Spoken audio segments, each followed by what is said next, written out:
welcome everybody to Black History Month Belgium's first event in Ghent. We find ourselves in a Kunsthal, a space that has been provided to us by Daniela, the art director, and her team, whom I'd like to thank for that. We are sitting in front of the artwork called Syllabus. It has been made by a certain Irish artist called Jesse Jones, and it depicts the left arm of a very well-known Marxist scientist feminist, Silvia Federici. Some of you may know her, some of you may not. She embraces this institution, but also creates a new protective space here at Kunsthal, Gent. Having said that, Black History Month theme this year is collecting our past and our future, and Ghent wanted to approach it from the angle of archiving and the importance of archiving Black stories in this country. And we have 4 amazing guests who had already introduced themselves, but are going to have to do it again due to the technical difficulties. I would like to start with Bambi. Maybe you can state your name and what it is that you do. My name is Bambi Keupens. I'm a doctor in social anthropology, and I work as a senior researcher and curator of modern African art at the Royal Museum for Central Africa in Tervuren. My main research interests currently are Congolese arts and culture, Congolese diaspora in Belgium, and the Belgian Congolese colonial past. Thank you. What about you, Nozizwe? Yeah, good evening, everyone. So I am Nozizwe Dube. I am a law student at the Catholic University of Leuven, KU Leuven. I'm studying law. I'm currently in my master's, specializing in international and European Union law and public law as well.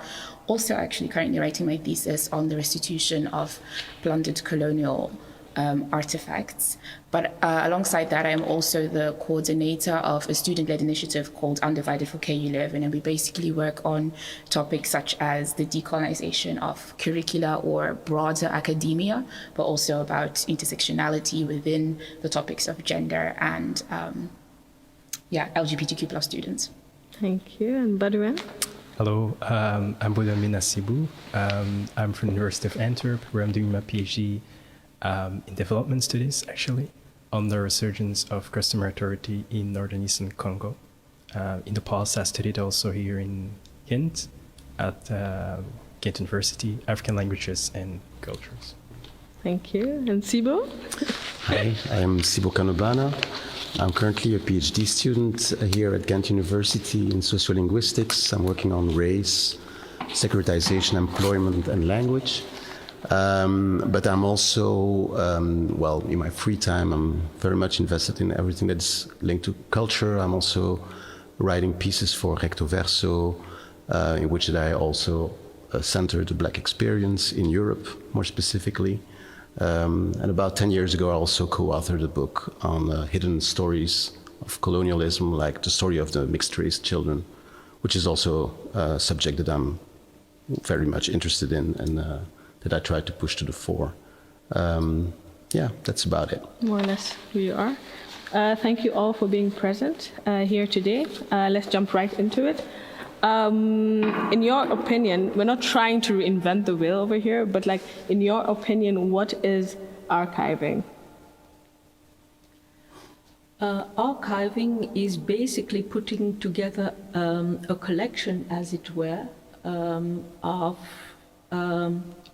documents, if we're talking about written archives, so that actually show the traces of the activities that someone has done. Now, as I said, we have this conception of archives as being written, whereas obviously there are oral archives as well. But the history of written archives, and certainly of state archives, is very much tied up with the history of the development of the nation state, and thereby also obviously with the history of colonialism. And so that means that one of the problems is that in a colonial context, colonial subjects could not write their own history through the archives. and that they were at most represented in the archives as individuals when something went wrong, and that was mostly in a legal context. And then one of the problems from a historical perspective is obviously, well, how can you actually try to reconstruct the history of these colonial subjects who have been silenced through the archives. And so in India, for instance, there is what is called, I think that they started off during the 1970s, the subaltern working group of historians who actually tried to tease out the voices of these colonial subjects, in this case, Indian peasants who were illiterate from these archives by reading them against the grain, as they called it. And so one of the major challenges of minority groups in the West has always been precisely the question, how can we tell our own history rather than having someone else tell our history for us. And it's in that regard, obviously, that archives have always been very important, so that and then you see, for instance, in Belgium, when we talk about the emancipation of the working classes, that we have the so-called, what we in Flanders they are called the color archives, i.e. Associated with the different pillars. We see then also that from the 1970s, feminists start to create their own archives. But compared to other countries, people from a migration background have been less concerned thus far with creating their own archives. So there are archives relating to migrant associations and Islam in Flemish archives, for instance. But I am not aware, apart from the discussion that we are having this evening, indeed of people of a migratory background who have actually started collecting archives in Belgium, whereas this is something that is much more current in other countries such as Germany, the UK, the Netherlands, etc. No, that's absolutely true. In Holland, I think there's actually the Black archives, which we are all familiar with. Belgium has no archives, and I think the objective of this whole theme this year for Black History Month Belgium is to eventually create a Black archive in this country. And the question is, how do we go about it, and so on and so forth. Is there anybody else who would like to add to what the definition of an archive is with regards to the context of Belgium? Oh, we can, Bambi explain that pretty well. I think it's also very interesting because the people who make the archives are the ones who determine the content of the archive. And the question then might be quite abstract, but you guys can try and answer. But what makes an event worth archiving? Yeah, so I was thinking about that question a lot, and I'm obviously not a historian, and I'm also just a regular law student, so I'm definitely coming at it from things that I'm more familiar with, and also what we do with Undivided and so forth, what we're working on regarding decolonization. But when I was thinking about it, the first immediate thought that came to my mind was how we all have, obviously, growing up with social media and so forth, you see everywhere Black excellence, hashtag Black excellence. And then you maybe sort of like get this idea of excellent, only Black excellence deserves to go into archives, or you think that's what really deserves to be in there so that you can tell a much more, shiny, perfect story. But I think for me personally, I definitely am siding more to just the mundane has to be in the archives as well.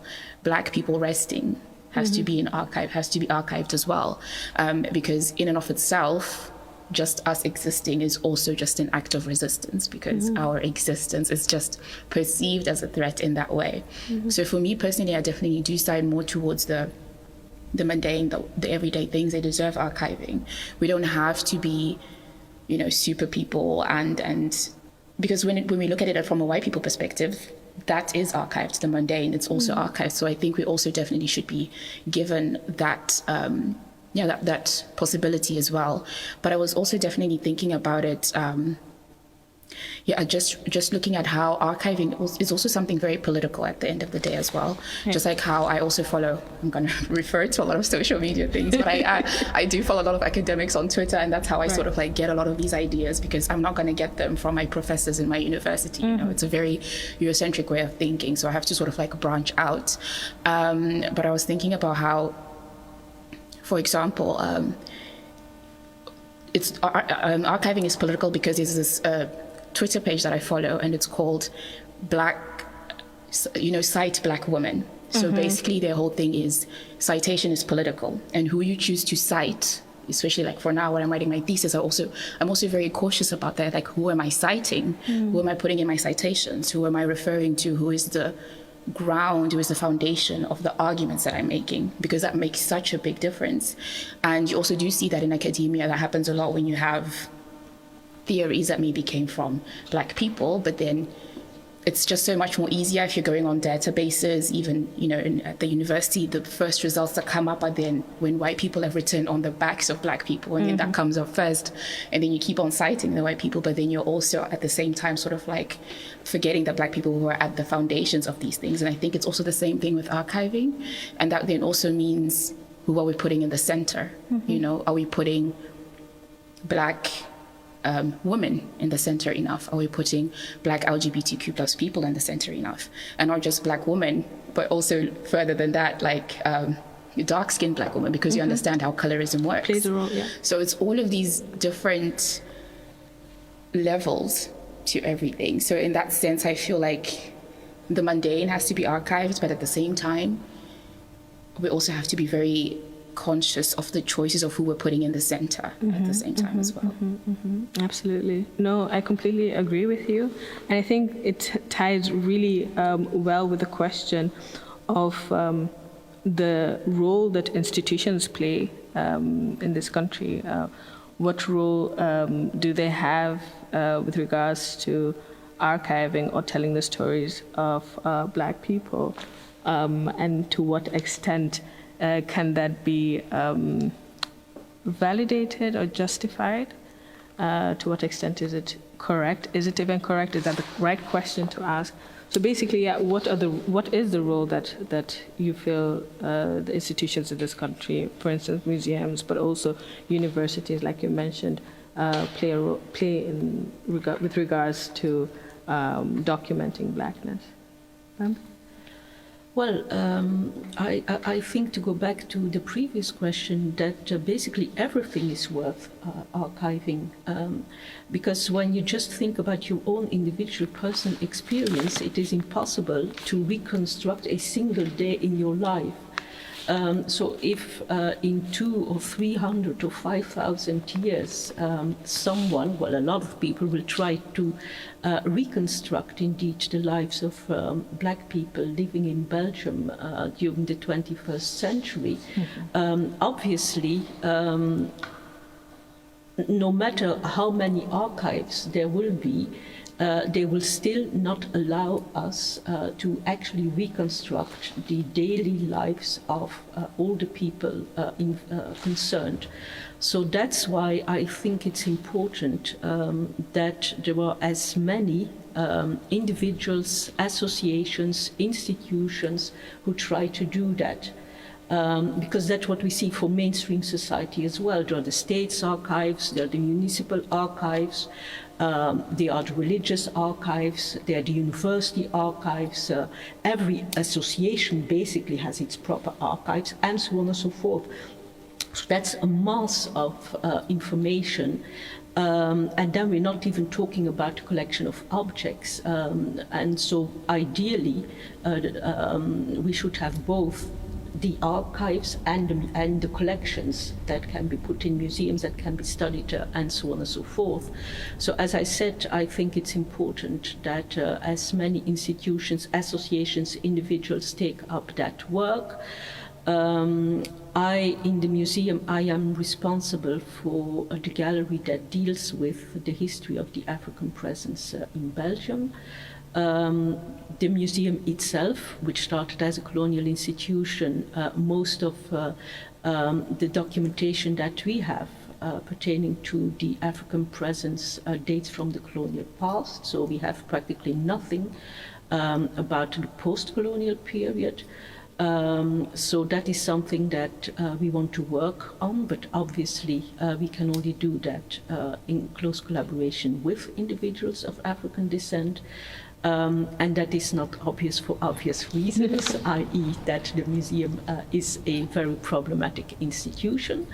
So the decolonization of the museum is something that has started, but not as quick enough and not as thorough enough as I would have liked.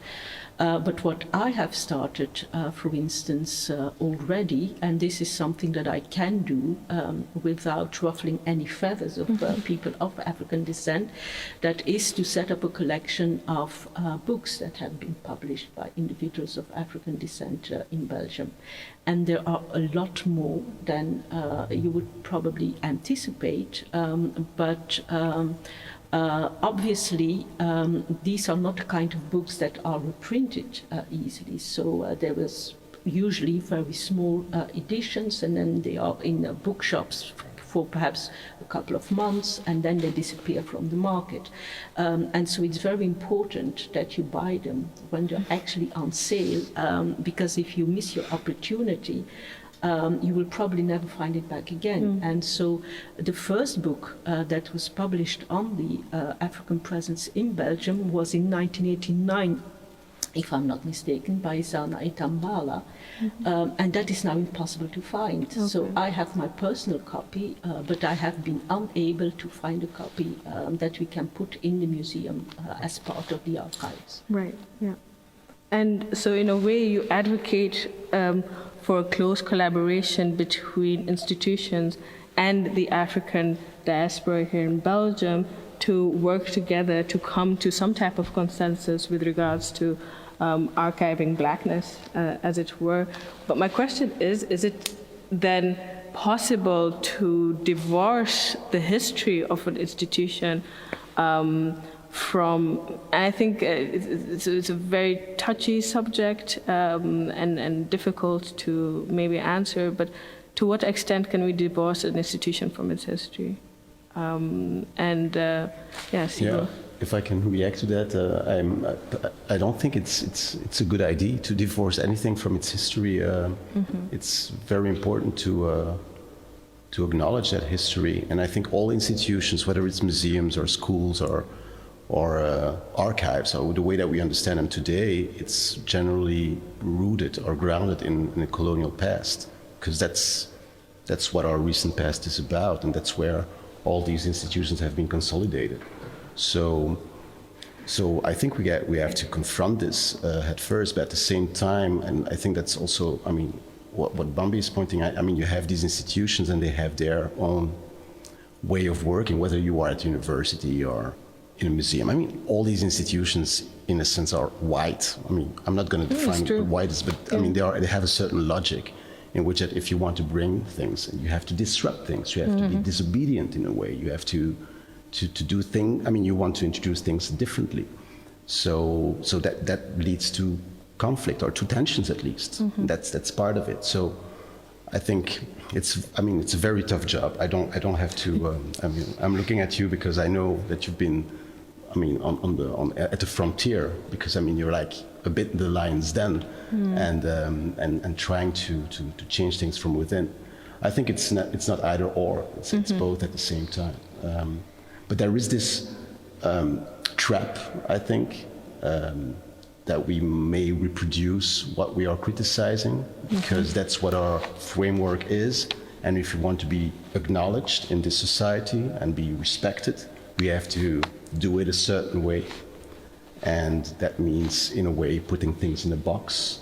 It's kind of, I mean, I don't think it's only that, but I think there's always this risk of also having to define what blackness is, if you want to create a black archive, and then actually reproducing the same discourse, or at least trying to get yourself into the discourse. Absolutely. Now, what I want to do is disrupt the discourse, so that we are doing something completely different. And that's maybe also what you're pointing at, because a lot of the narratives that we grew up with is always heroes, and we don't know about the common people. And it's like the heroes, and it's actually a very neoliberal perspective to see, like, okay, everybody can be a hero. So, I mean, look at them, they're doing great. Yeah. And if archives are doing that, I mean, that can be, that's to me is problematic. And then the second thing is that idea of fixity and of kind of death also. I mean, that idea of putting things in boxes. Yeah. But I think that also the museum interviewing is working on that, and all museums are working on that, trying to break the frame of being a place where things are isolated in boxes, but rather a place of interaction, a place of imagination, a place of creation, that is actually a black archive, how I would like to conceive of it. And now that's a kind of reproduction of what we know already, but then with But it's not only about constituting new archives, it's also about doing archival research in existing institutions, such as universities. Yes. All the traces of all the African students who studied in Ghent, in Leuven, Liège, Antwerp, and so on and so forth, just like trying to retrace the history of all the Africans who worked in the Museum in Tervuren, for instance, during the colonial era. I mean, one does not exclude the other, and both have to be done, and that's where I think that indeed institutions must take up responsibility for their own history, because it is not an exclusively white history. There is a black presence there, and so that's why in the museum, for instance, we started with what we had, with the idea that way we can also show how the history of the black presence in Belgium changed.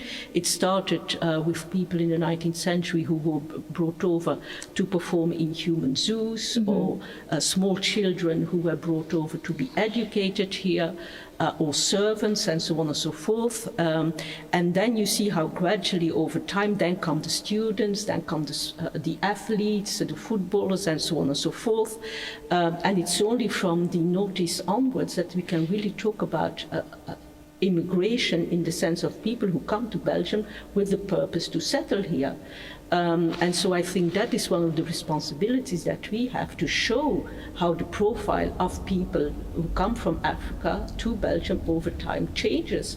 Whereas I think it's indeed more up to black associations to start documenting contemporary African presence in Belgium. And then I said it's up to all those big institutions, but also to municipalities, to cities and villages, to the natural archives, to try indeed to find traces of the presence of people, black people and African people in their archives.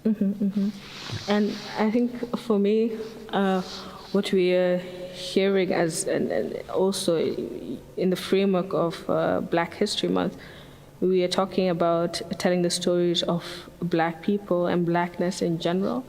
However, it's a very different story than, for example, the United States, as we all know. You can have blackness as an entity, more or less, whereas here you do have people from different migration backgrounds who come here with the intention to settle, as you say. And the question is, while having that entity as a black archive, for example,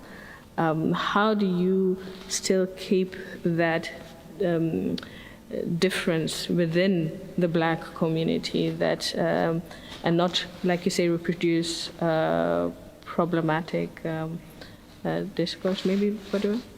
Yes, that's a very good question, actually. I wish I could have an answer to that immediately, but at the same time, I'm a little bit afraid that maybe we don't think a lot about it. The reason why I'm saying this is because we think as Blackness as something that is, we are all the same, but we forget that there is a lot of differences. Just to give you an example, like even in our colonial history, most of the time we talk about Congo, Burundi, and Rwanda, but we forget about other countries, also in Africa, who have been colonized. But also we forget about the presence of, for example, West African people in Belgium as well. It seems like they never are here, or like everything is also reduced to those countries like Congo, Rwanda, and Burundi, which is also something that I think we have to think about it, like how to make it possible. Is there something, and if you feel like adding? Well, I think that it's important indeed that people realize the importance of keeping archives. And I think that basically, as with any kind of emancipatory movement, that ideally it's the people who are concerned who constitute their own archives. Because obviously, if you leave that to someone else, and it can be someone with the best intentions, I mean, we're talking about Africa, we're talking about 54 countries. A bunch of ethnicities in between. I do not think that it's possible for a single organization or institution to actually collect archives that can indeed bring that huge diversity out. So that's why I think that everyone has to take up their responsibility. And so that starts by making people aware of the importance of archives, and then making sure that there's also an awareness of the archives to which they can bring that documentation, whatever that documentation is. Yeah, absolutely. And Sibo? Yeah. I was just thinking about the high diversity of Africa and the fact that actually Africa on global scale is linguistically, genetically, culturally the most diverse place on Earth. So actually, the African experience is a colonial construct, and but still, I think we can take something out of that because I believe we can create really a philosophy of what Blackness is without falling into the essentialist trap of okay, all Black people are like that, or Black people are, no, actually kind of the opposite. There is no definition, and I'm very much, and I think everybody should read that text by Teju Cole on the Blackness of the Panther. Repeat that again? On the Blackness of the Panther. On the Blackness by Teju Cole. Okay. He wrote that like a few years ago when the Black Panther, the film, came out. Yeah. And for me, it's like the basics of philosophy of how we can think about what Blackness means. Which is completely the opposite of what you would think about an ethnicity or a cultural group, or it's actually something. It's kind of an essence of resilience and of disobedience and of not accepting the colonial framework. I mean, I'm going very philosophical on this. No, it's fine. but for me, that's kind of how I can understand what a Black archive is, or what that Blackness is in this context, and that diversity that there is kind of great because I mean, if you're Black, Muslim, atheist, Christian, whatever. I mean, yeah, it's not whatever, but it's and so on. Yeah, it's that. Yeah, go ahead. Yeah, I was just thinking. So I was just thinking also as well, like it's also just really timely, but a couple of weeks ago, I got a couple of messages from someone on Instagram, who is doing, I think, maybe a paper or a thesis, I'm not quite sure what it is, but they're doing some type of research on Black feminism within specifically Belgium. Okay. Or Flanders, to be more specific as well, anyway. So they were asking me, they were like, Nozizu, I see you speak a lot about Black feminism and intersectional feminism.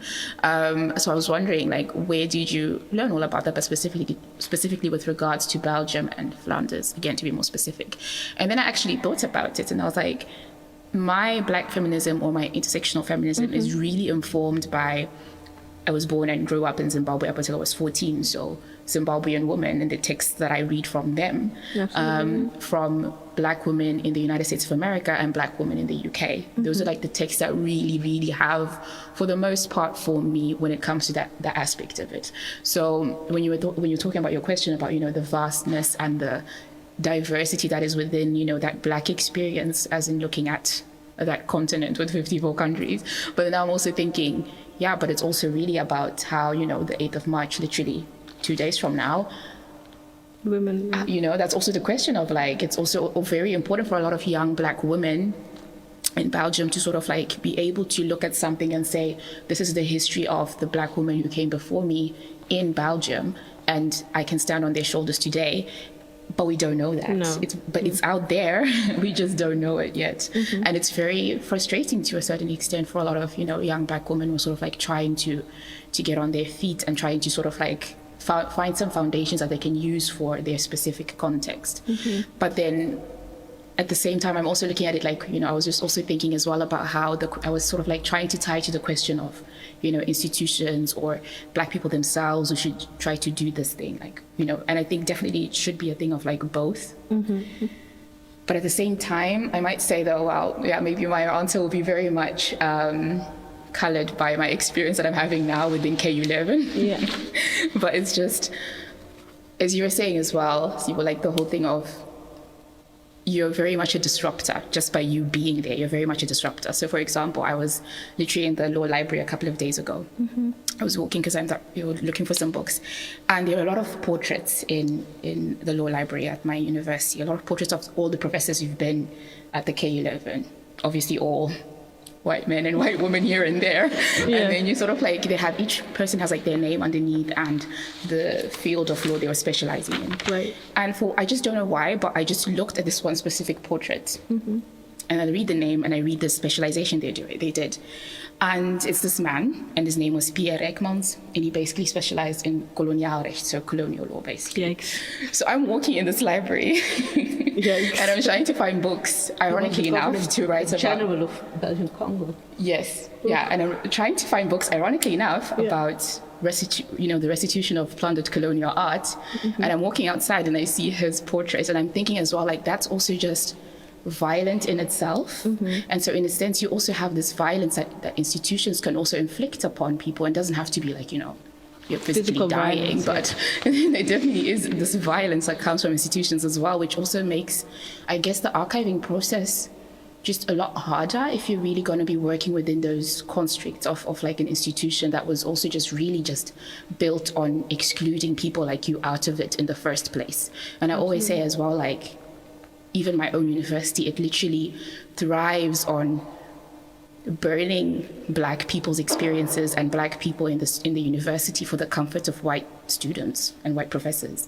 And that's how they function as well. And it's always a very love-hate relationship in that sense when it comes to looking at institutions, I guess. Yeah, it's a struggle. I think I can relate to some extent, studying in Gent University too as a master's student, that there are indeed problematic tendencies by these big institutions, and as an individual it's very difficult to go against such an institution because they're offering you a diploma, for example, or you don't want to rock the boat a bit too much, and having the support of a lot of people is not necessarily expected because they're also dealing with different stuff in other institutions that they find themselves in. So it's navigating the spaces that is not necessarily given, And so I have enormous respect for all of you who do that work. and who are on the front lines of this difficult space. It's not an evident place to be. At the same time, when we talk about universities, I think it's important to realize that women have been excluded from universities for much longer, even than black people. It was possible. I mean, there weren't many before the 19th century, but it was possible for some, at least, to study at European universities, whereas there was no possibility whatsoever for any woman, independent of the color of her skin. Yeah. Can you imagine what it meant then for black women, where you'd find yourself in that equation? Huh? Go ahead. Completely. There was something that I wanted to say about not having access to these black Belgian sources like Zenaid and Bala's work, your work too, Bambi, and I was thinking also about Technotronic suddenly, and about Yakit K, and how she got completely erased in the story, which is also, I mean, but then I was thinking, actually everything that I learned, because you talked about how did I learn that, because I was just intuitively, I mean, I never learned anything about all this at school or at university. It was all autodidactic, and I really needed America for that. And I really needed the UK for that. Stuart Hall and Paul Gilroy play a very big role in how I try to conceive of what it means to be black in Europe. But that's the UK, and it's a very different situation at the same time. So, and I think a lot of work has been done already. It's only like in the last few years that I discovered the man Paul Panda Fernanau. I never heard about him, and I was like not the first black intellectual in Belgium, but also the first black activist actually, who was actually not fighting against racism, but fighting for civil rights. And so this is, so I just wanted to say, like, we really need abroad a lot, and then I want to link to that, and then I'm going to shut up. But I was thinking about the fact how we have now a Mandela Stadium, rugby stadium in Brussels, and we have a Mandela Dreef here in Gent, and we have a Miriam Makeba plan, all South African references, and like, why do we not need to go to South Africa to acknowledge this history? And like Mbilia Bell is a Congolese singer who was way more popular in Africa than Miriam Makeba, but she's Congolese, and I mean, and every Congolese person knows her, but she doesn't have, it seems always easier. I mean, there's like a double thing. So I need abroad, I need the UK, I need America, I need South Africa, but then I don't want that to be the only story that is told about what the black experience is. And it's, in a way, it erases the Belgian black history, the black Belgian experience. But to be honest, from my experience, it was totally different. For example, when I was in Congo, because I went there for to study there, like for 6 months, that was the first time actually I was in contact with a lot of new information also about, I never heard before about people like Kim Pavita. I don't know if some of you heard about her, but like a woman, like she's kind of compared to Jeanne d'Arc in the history, like the thing that she did. She fought also against the occupation of white people in Congo, and I saw her picture everywhere, but I didn't know who she was, and actually it was an eye-opening for me. So so from my experience, I got like more when I went in Congo than reading, for example, about American or like the UK. Yeah, but that's about the colonial history in Congo, things that you don't know about the role of women also in the history of Africa, because it's only men, and I don't know. I think for us it's very important to look beyond the academia or the academic sphere in a way, because there's a lot of work that has been done by activists that we all know, who have rubbed shoulders with Dalila Herman, Sabrina Yabire, Gloria Wecker, who's also inside the scientific side of things, who have Tracy Chancia, who have all contributed one way or the other to the story beyond that academic sphere, and in a way archiving, this is my humble opinion, of course, should incorporate stories that do not necessarily, or people that do not necessarily look at things from an extremely intellectual, theoretic, academic point of view, because then the stories of those women get erased. And of course, this is something that is a recent past. It's not something that happened ages ago. They have been doing work for the last 10, 15 years or something like that. And I think it also, I was not willing to go to, I did not know how I was going to go to this question, but it brings me to my next question that talks about relegating. Once you archive something, does that relegate that certain event to the past? For example, the BLM protest, the Black Lives Matter protest that happened all over the world, including in Brussels last year. You had people who took photos, who archived and documented that in their own way, putting it on Instagram, Twitter, or in different other platforms. And in many ways, you also had a lot of solidarity from people of other backgrounds, Moroccan, Turkish, white. This is my experience, felt like once the protests were over, the things just fell by the wayside. They had done their documentation, and it was fine and dandy, and everything was over and done with. So in that sense, does documenting something and then archiving it in a way and relegate it to its past, and does it then miss its revolutionary punch in a way?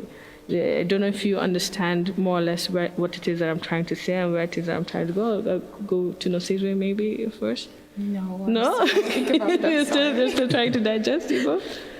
Yeah, I can just say two things about what you just asked. So there's first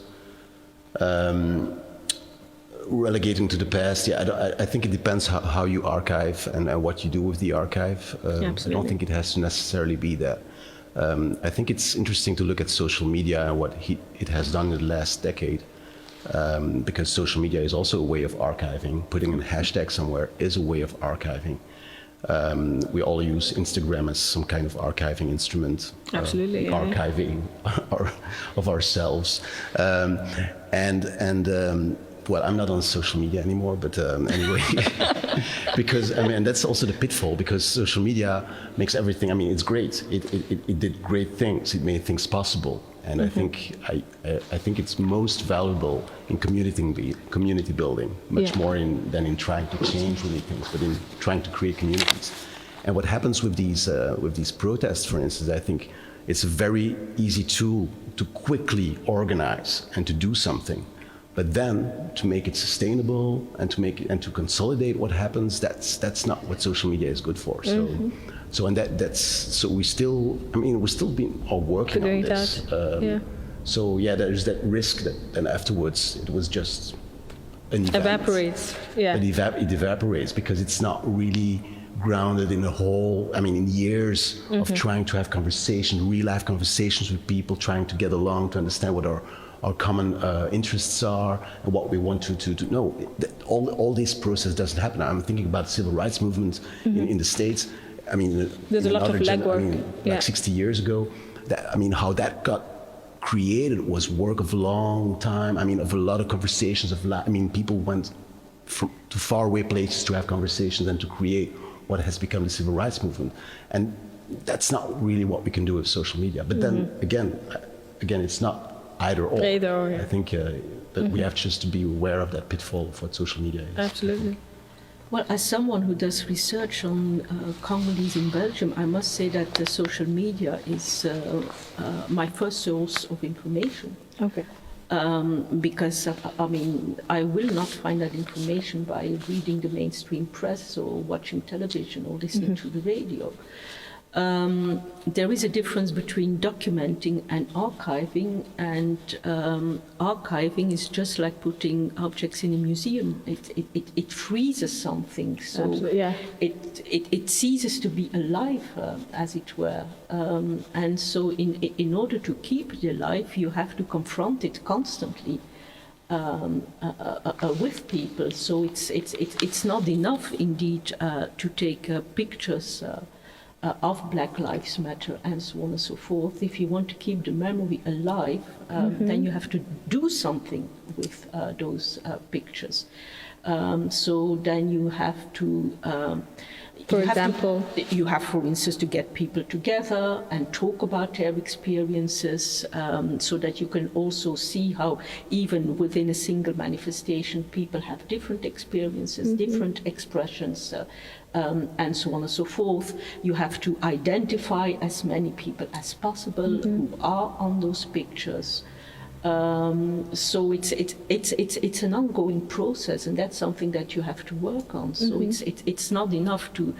I mean, what's the point of it's like having a whole library of books that you cannot read because they are written in a language that you cannot read, or an alphabet that you cannot read. Absolutely. So and that is obviously, that's the major challenge, certainly with social media, because there's such a mass of information and photographs and so on and so forth. But in 5 or 10 years' time, if you do not document them, I mean, no one will be able to make any sense of it, other than saying, well, on that day, apparently there were a lot of people in the streets of Brussels. But what does that tell you? Absolutely, yeah. No, it makes a lot of sense. There has to be some context to it, and the conversations around it, and hopefully action that goes beyond those conversations. So a circle that kind of feeds itself in a positive way. But may I also add something on it? I think it's not because we don't hear about these things that it's not happening. Maybe also there are people, they are gathering together and also talking about the manifestation that took place, but they didn't document it, which doesn't mean that it's not archived. And I'm also thinking about it, like, we are talking a lot about institutions, but I think there's also a lot of private archives. Or for example, I know parents who came here first or third generation who have also pictures, and they're telling me to for example, their kids. Absolutely. It's also a kind of archive, but which isn't institutionalized. Absolutely. Yeah. So I think we also have to go beside that notion of we have to or like something is archived because it's institutionalized. Because, for example, there was also a lot of oral information also going on all the time, and I think there's also something very particular for Africa, like this whole oral history. Absolutely, yeah. So, Yeah, I was just thinking that, I was sort of like going back to what you said when you were sort of like posing the question, when you were saying you had the momentum of the Black Lives Matter protests last summer. A lot of people come out on the street, and not just Black people, but non-Black people as well. And the question is also, okay, fine, we have that momentum. Where did it go to? Yeah. And what are we going to do with it? And I think sometimes maybe there is obviously this idea from non-Black people, in a sense, that do sort of look at it as like, okay, this is a Black people thing or something, and then don't really understand their positionality in it, in a world where anti-Blackness is global in a sense. And so that they can also understand that it's also about them, but not in a sense that they have to center themselves in it. Obviously, that's not what I mean. Yeah. But that they also have to look at themselves and understand how anti-Blackness works and how maybe they contribute to it, because it is a very global phenomenon. And in that sense then, because the thing is, I do see like within, these grassroots movements and so forth that are there, which are usually led by, Black and brown people, these conversations keep on going. These conversations are still happening.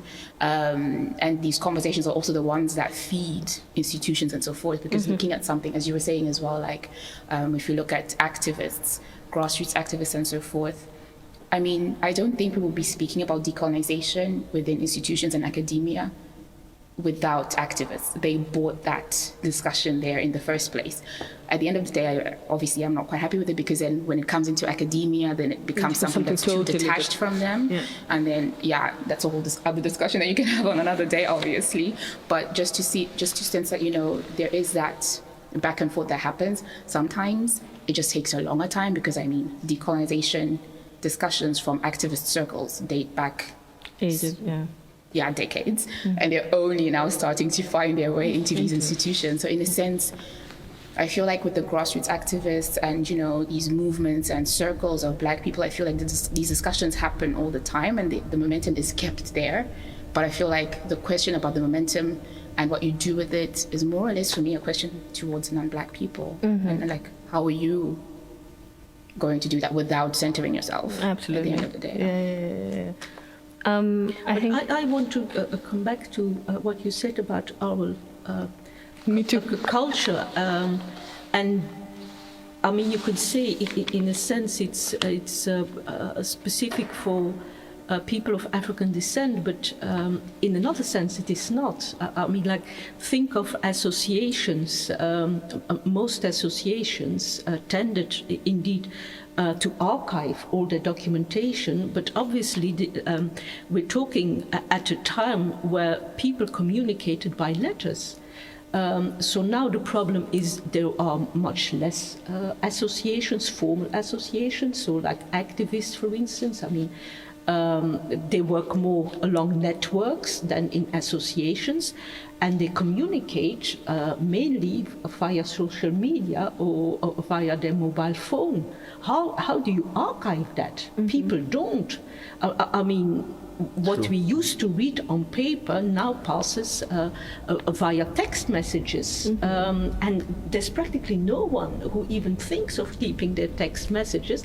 And so that means actually that a lot of information that used to be written down is not documented and is not archived anymore.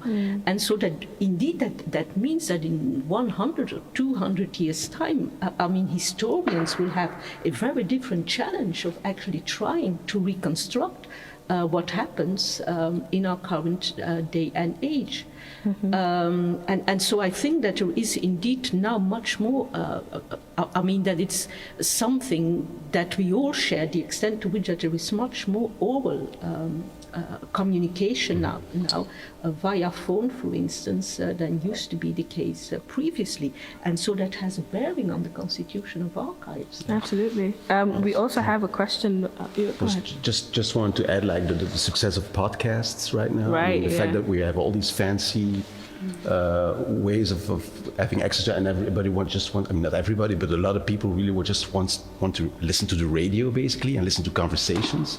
I think that's great, but at the same time, it's a new way of it's new data. Or storytelling. It's a complete other kind of data that what we are used to. So But at the same time, I was also thinking, you were speaking about some books, for example, from Black people within Belgium who wrote books specifically regarding Black people, and then you were saying some of them are limited edition, some of them they don't get printed forth and so forth. But I was seeing that also as technology being digitalization, whatever, being an opportunity for that as well, to sort of bring those, then, to sort of make them infinite in a sense, because the internet is forever. So that could then obviously then offer some opportunities there, but there obviously are the pitfalls as well. Absolutely, yeah. With regards also again to the oral history, there's somebody who asked a question. It's a normative question, but somehow with regards to archiving and things getting lost, they were wondering if the oral history-telling tradition in many countries, and that has been passed here in Belgium, if that is a strength or a weakness with regards to archiving and how to basically handle that. Or keeping them, or finding, like, how do we go about losing this information? Or because we know beforehand, like you mentioned, with text messages, for example, and in the past with these oral ways of telling stories.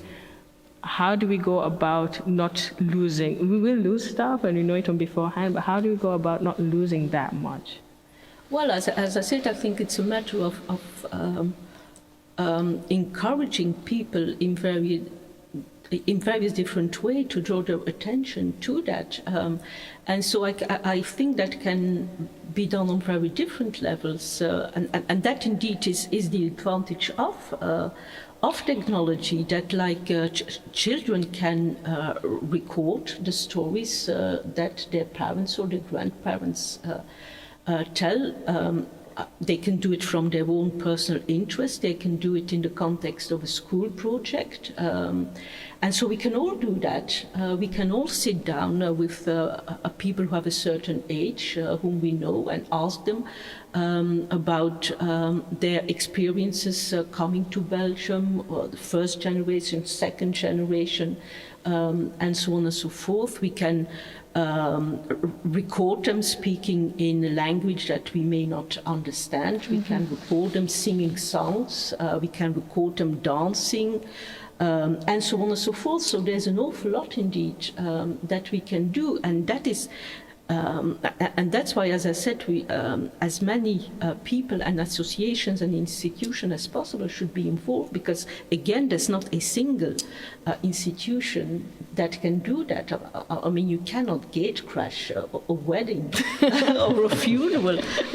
You can try. Occasion. But I mean, these are great occasions, actually, to encourage people to talk and then to record what they're talking about, or to ask them how did you dance when you were young, or what songs did you learn from your parents, and so on and so forth. So I think there's an awful lot that private persons can and should do, but they probably will not do that if they're not aware of the importance of doing that. And how do we go about highlighting the importance of that? Outside of talks like this, for example?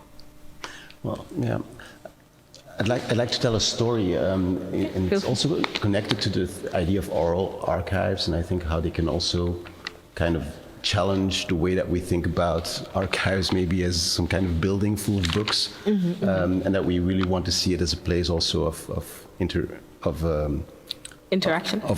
and of creation and of.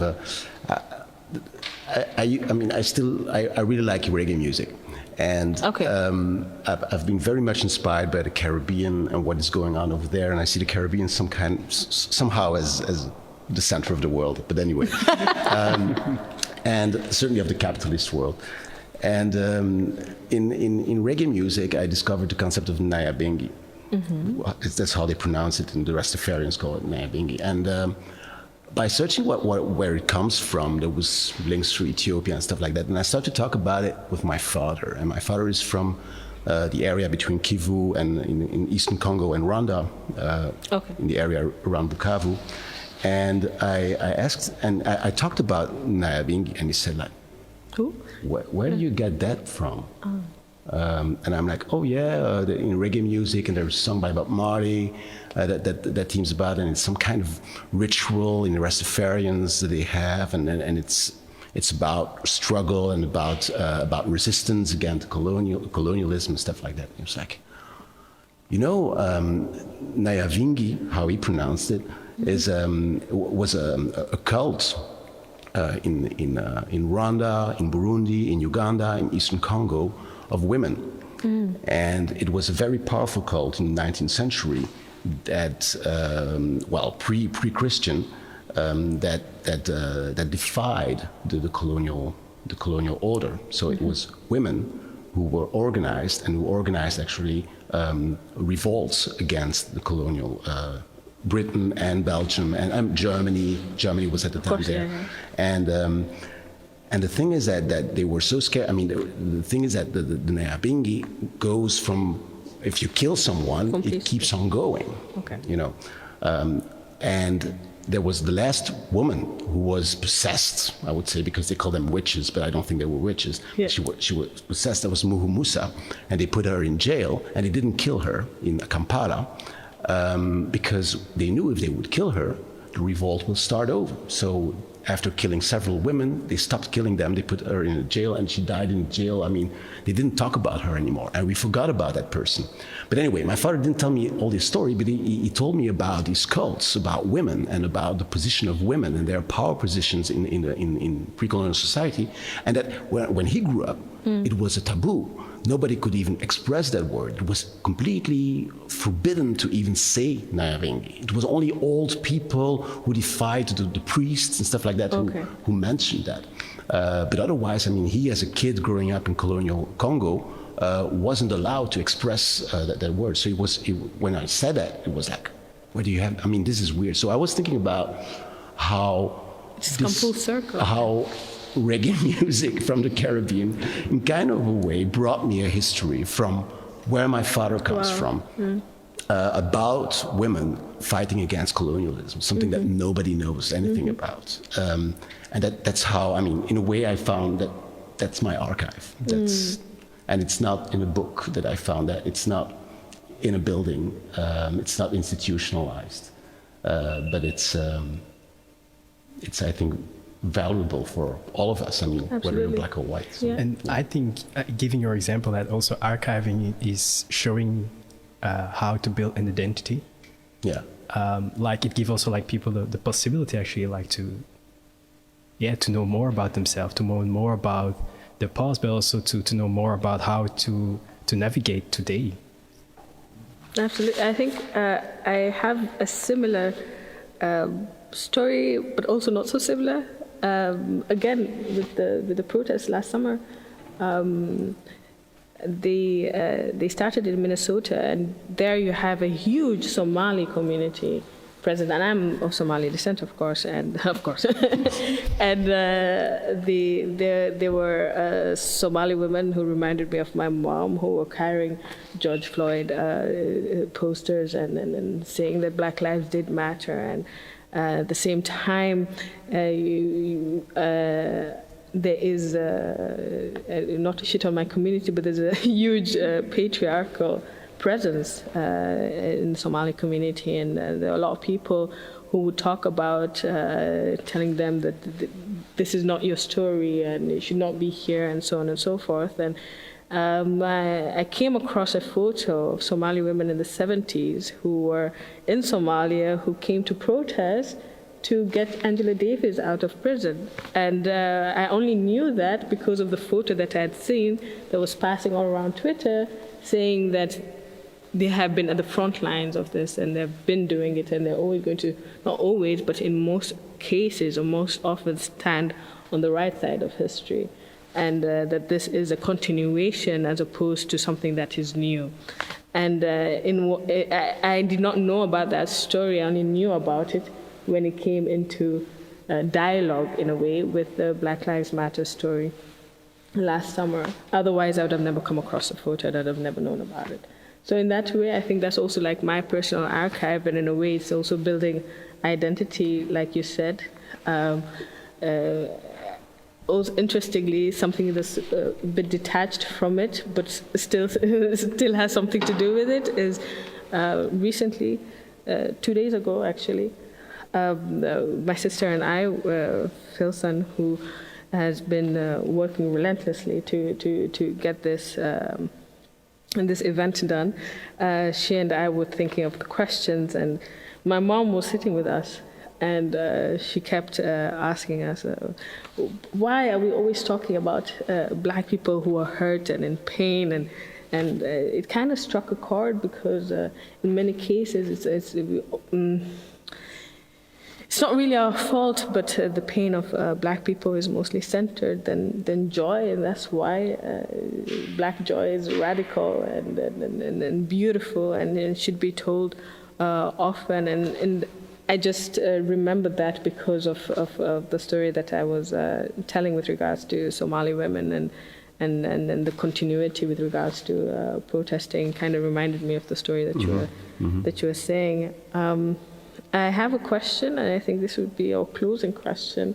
We've touched upon it a little bit, and it's more or less to do with how should we, after all that we have talked about, how do we go about the process of archiving in Belgium? Let's say Black History Month, not let's say we are. Black History Month is going to do their best to take up their responsibility, like you said, and build or attempt to build a Black archive here in Belgium, at least. And my question to you all, and I will go, everybody will answer this question. How do we go about that? We've talked about the pitfalls. Now let's talk about how to start it. What advice do you have to give? It's not necessarily something that is set in stone, but it is a way for us to kind of approach it in the correct manner. Ma'am? There's so many ways of going about it. Contacting associations, African associations, or people who used to be in an association, because we know from experience, I mean, a lot of these associations do not last very long. And so what happens if they disappear after a few months or a few years is that people simply throw everything away. And so it's important that they realize that they should not do that, and that therefore you need a physical space where they can actually leave that stuff. So that's one thing that you can do. Another thing that you can do is if there are venues, whether they are bars or whatever, where a lot of people of African descent gather, you can basically agree with the person who owns it, who runs it, to keep all the documentation, all the posters, the flyers, and so on and so forth, and you pass once a month or every 2 months or whatever to pick everything up. Then, as I said, all the institutions who may have had a history of Black people being present there one way or the other, and we know that that is the case for universities, for instance, or for a museum such as ours. So then it's up to them basically to do the work for you, as it were, because it's easier for them to do that. And then I think it's important to have a planning, so you cannot attack everything simultaneously. So then it's a matter of trying to find other allies, whether you do that on the basis of ethnicity, nationality, religion, gender, sexual orientation. I mean, there are a lot of different criteria, so that is something that you can do. And then there's also the matter, what will you do yourself? What will be your core business to start with, I think? Whether it is books, whether it is films, photographs, I don't know. As I said, it can also be oral testimonies, it can be songs, it can be dance, it can be anything basically, but you have to make a choice. And you have to be ambitious enough to imagine that perhaps in 5 or 10 or 20 years' time you can do something else, you can take something else on, because in the meantime there are more and more people who are actually working in and on the archive. So then you have to have a planning. And I think if you want to start with this, at least you need to be ambitious enough to say, well, this is something that will run for at least 20 years, or until we take our retirement, and then try to plan in function of that. Yeah, absolutely. Thank you so much. I have not noted anything, but I'm sure that those at home from Black History Month are writing everything down. So thank you so much for your expertise, Dosizwe. Yeah, it's really hard to come back to that, but I definitely do understand everything that she also just said, the different levels, the interpersonal, the personal, going to the Instagram and all of those things, your personal archive, but also interpersonal, looking at it from associations and then moving on maybe to networks as we have today, and institutions. I was also just thinking, because we're also talking about some other examples, but how I was saying, like, it's really important to really archive the mundane, archive everything. I was just thinking about how sometimes, you have there's a lot of different Facebook groups, of like Zimbabwean women in the diaspora or whatever. Yeah. And then, you know, like they have this Facebook group. We have similar ones. Yeah, exactly. So like I was thinking about that as well because of what we were discussing at the time as well. And I was thinking about how those Facebook groups are such gold mines for just understanding Black women and how they live, because the most everyday questions are asked in there, and I think that is just, you know, it starts there as well, these very small things, but obviously looking at it from a legal point of view, privacy and all of those things, I can't help it, but still at the end of the day, it definitely does sort of like give this idea and give an image of, you know, what our lives look like, and you can basically also start from there. But at the same time, again, maybe my answer is very much driven by my experience working on something such as decolonization and trying to look at an institution such as the KU Leuven or just other institutions in Belgium as well. I definitely do think like there's always going to be a bit of wariness coming from Black people when we're working with Belgian institutions to sort of like do the archiving for us. And I think that will always be there for obvious reasons. But, and then obviously I was also thinking at it from the point of view of, I remember a couple of years ago, National Geographic, they sort of like wrote this apology out of the blue. Like, we want to apologize for how our imagery also contributed to colonialism. And they really wrote like this extensive open letter, and they were saying like, we're gonna also start hiring Black and brown photographers.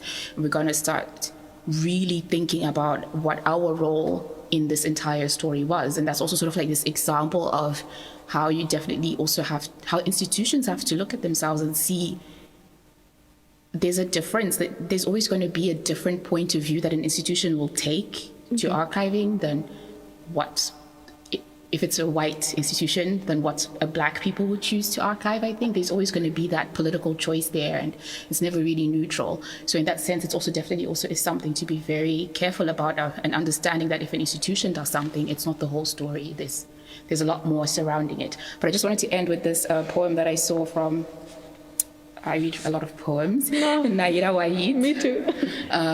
She wrote, it's called Eyes, but it's in a book, Salt. Okay. The poems are very short, but I always think they're really interesting. But just like sort of tying it to what I was saying about, you know, National Geographic and which point of view are you archiving from? Because archiving is never neutral. And basically, she says, I want to see Black and brown folks photographed by brown and Black eyes. And I think that just shows off like, it's always a political choice. It's never neutral. It doesn't really exist. Even when we're archiving, the choices we make, all of that stuff. And I think that's also very important that we take that into account when we're doing that as well. Thank you so much for your for everything basically, and the poem. I'd like to know, what's her name again?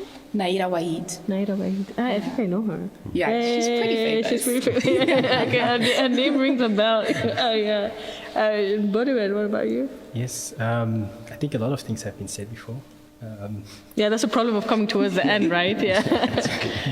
But I think going to dialogue actually with the community that you want to archive. That's so important, because we don't want to make like a copy-paste of what a white archive is, but we want to make something new, something that which we can say in 20 years' time it was different, but it was more valuable. And I think to do that, you have to go into dialogue with the community, which you want to archive. And I think it's also important to not make the distinction between the two. Like, you have people who archive and you have people who are being archive. active. Yeah. So it has to go like a flow, I think, and to think really about that, it takes time. No, that's a very interesting point of view, and also the point of this whole conversation was how to go about it and how do we incorporate the community into this conversation, you know what I mean? So it's a very interesting that you brought that back to light and reminded us. Don't forget. What about you, Sibu? Well, yeah, I agree with everything that has been said. But maybe to be a bit contradictory, so I stressed a lot about what he said about conversation and about the fact that we have to think about archives differently than what we are used to or what we learn to. But still, here in Europe, I think we need a building and we need some shelves. I really think we need books.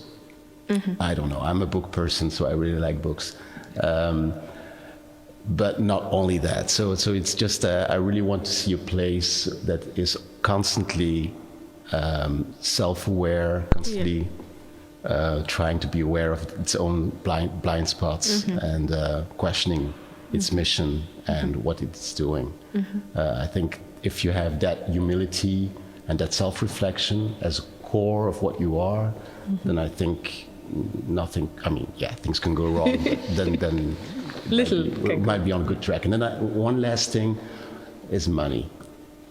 Is? Money. Yeah, absolutely. Yeah. Funding. So, and I don't want to, I don't think that being subsidized by the government, I mean, sometimes it's the only way, but it's not the ideal. So I was thinking about how as a community we can fund such an initiative. So that we stay independent. Yeah. So. Yeah, I completely follow your train of thought. Trust me. There's also conversations that we have amongst each other, at least my sister and I, and we notice also with not only this event but other events that we are organizing that the state or the government plays a role one way or the other through subsidies because we don't have funding ourselves. So in that sense, you're kind of, I wouldn't say tied down, but you have to be in dialogue constantly. And so the independentness of things is always a good thing to look forward to. But it's a whole conversation, and we'll see how we'll get there. I'd like to thank all four of you for taking your time and being present here today. A lot of people are really, really happy to have listened to your expertise and what you bring to the table. It has been, for me personally, super enjoyable. And I've gotten to know Bambi, whom I did not know before, and Badouan, Nosizwe and Sibo. We know each other, but I'm glad to have met the both of you. Next to that, I'd like to thank everybody at home. I do not know if they can see me. No, he's turning the camera right now. But I'd like to thank those at home who, in these trying times have decided to pull up their screen. It is not so evident, to be honest. I know that. We follow classes online. We do everything online today. So deciding to watch me again online with this for amazing guests, I'm super happy that you have done that. I would like to thank Daniela for giving us this space together with, of course, the other art directors who made that possible. Nathalie from Kunsthal, Dominique Wellert from Victoria Deluxe, and of course, these three amazing boys from Collective Verhalen. Thank you so much for making this production a possibility. Enjoy the rest of your beautiful evening. It was a sunny day. I hope the sun is still out, but I doubt it is. So thank you so much for being present. Thank you. Thank you. Bye-bye.